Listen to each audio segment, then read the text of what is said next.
ঘুরতে কার না ভালো লাগে, তাও যদি হয় কাছে পিঠে একটা সুন্দর মন্দির, যেখানে যেতে গেলে সময় একেবারেই নষ্ট করতে হবে না। হাতে একটি বেলা থাকলেই ঘুরে নেওয়া যেতে পারে এরকম সুন্দর মন্দিরটি। এই মন্দিরটি মধ্যমগ্রাম, সোদপুর এবং কল্যাণী রোড হয়েও কিন্তু চলে আসা যাবে। মধ্যমগ্রাম বা সোদপুর থেকে আসলে পরে 2 নম্বর গ্রাম পঞ্চায়েতে নামতে হবে। ওখান থেকে টোটো, অটো, ভ্যান সবকিছুই পাওয়া যাবে লেনিনগড় টালিখোলা আসতে, ওখানেই মন্দির।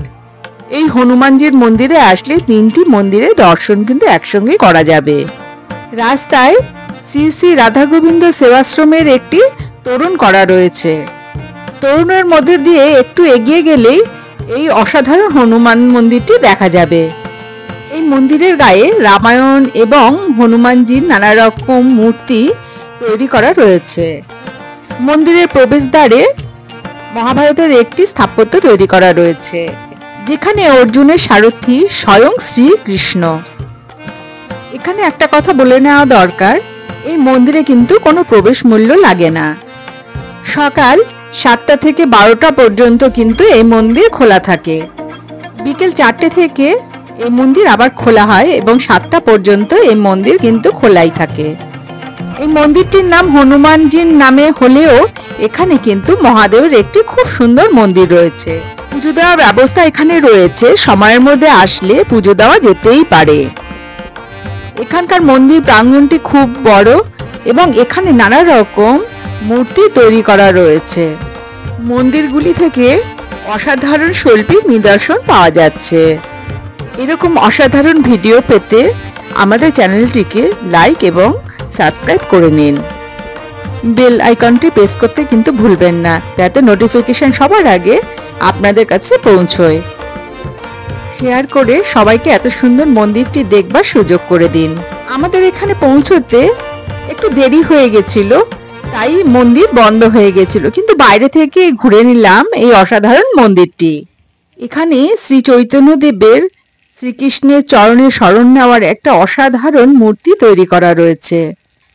এরপরে আমরা চলে আসলাম ভোলে বাবার মন্দিরে। ভোলে বাবার মন্দিরের সামনে মুনি, ঋষি এবং ভোলে বাবার নানা রকম মূর্তি তৈরি করা রয়েছে, যা অসাধারণ লাগলো দেখতে। এই মন্দির চত্বরে খুব বড় একটা জলাধার রয়েছে। অনেকেই মনে করেন এই জলটি খুবই পবিত্র। মন্দিরের বাৎসরিক উৎসব হয় ফেব্রুয়ারি মাসের 2 তারিখ থেকে 5 তারিখ পর্যন্ত। তখন এখানে নানা রকম অনুষ্ঠান অনুষ্ঠিত হয়। শিবরাত্রির দিনেও এখানে খুব বড় করে অনুষ্ঠান করা হয়ে থাকে। সেই সময় হাজার হাজার পুণ্যার্থীদের মধ্যে ভোগ বিতরণ করা হয়ে থাকে। এবার আমরা চলে এলাম ভোলে বাবার মূল মন্দিরের কাছে। ভোলে বাবার মন্দিরে ভোলে বাবা এবং পার্বতী মায়ের যুগ্ম মূর্তি রয়েছে। ভোলে বাবার মন্দিরে প্রবেশ করতে না পারলেও বাইরে থেকে আমরা কিন্তু মূর্তি দর্শন করে নেব। এই মন্দিরের পাশেও বাবার নানা রকম মূর্তি তৈরি করা রয়েছে। এই মন্দিরের পাশেই রয়েছে আরেকটি অসাধারণ মূর্তি, যেখানে বাবাকে দেখা যাচ্ছে তার প্রিয় নন্দীর সাথে।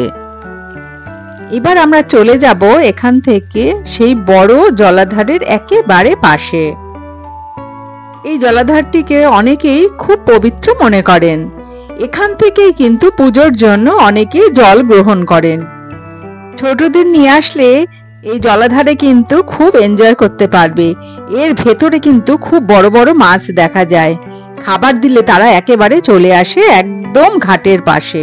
জলাধারের ঘাটে বসবার সুব্যবস্থা রয়েছে। জলাধারের চারপাশে নানা রকম মূর্তি দিয়ে সাজানো রয়েছে। তাছাড়া এখানে নানা রকম গাছ লাগিয়ে খুব সুন্দর করে মন্দিরটিকে সাজানো হয়েছে। এত সুন্দর মন্দিরটিতে সকালে অথবা বিকালে আসলে খুব সুন্দরভাবে দিনটি কাটানো যেতে পারে। আগেই বলেছি, এখানে আসলে 3টি মন্দির একসঙ্গে দেখতে পাওয়া যাবে। একই চত্বরে রয়েছে হনুমানজি এবং ভোলে বাবার মন্দির, অপর প্রান্তে রয়েছে রাধা গোবিন্দের মন্দির। হনুমানজির মন্দির গহ্বরটি দেখে নিয়ে আমরা চলে যাব রাধা গোবিন্দের মন্দিরে। হনুমানজির মন্দিরের গর্ভগৃহে হনুমানজি ছাড়াও রাম, সীতা, লক্ষ্মণেরও কিন্তু মূর্তি রয়েছে। সমস্ত মন্দিরগুলি ঘুরে দেখতে দেখতে ঈশ্বরের কাছে আশীর্বাদ চেয়ে নিলাম সবাইকে সুস্থ রাখার জন্য। রাধা গোবিন্দের মন্দিরে প্রবেশ করার প্রবেশদ্বারটি খুব সুন্দর, যেখানে রাধিকা এবং গোবিন্দের খুব সুন্দর মূর্তি করা রয়েছে। এখানে এসে দেখলাম এই মন্দিরটিও বন্ধ। পাশেই শ্রীকৃষ্ণ সুদামার পা ধুয়ে দিচ্ছেন সেরকম একটি মূর্তি করা রয়েছে। এখান থেকেও আমাদের অনেক কিছু শিক্ষা নিতে হবে।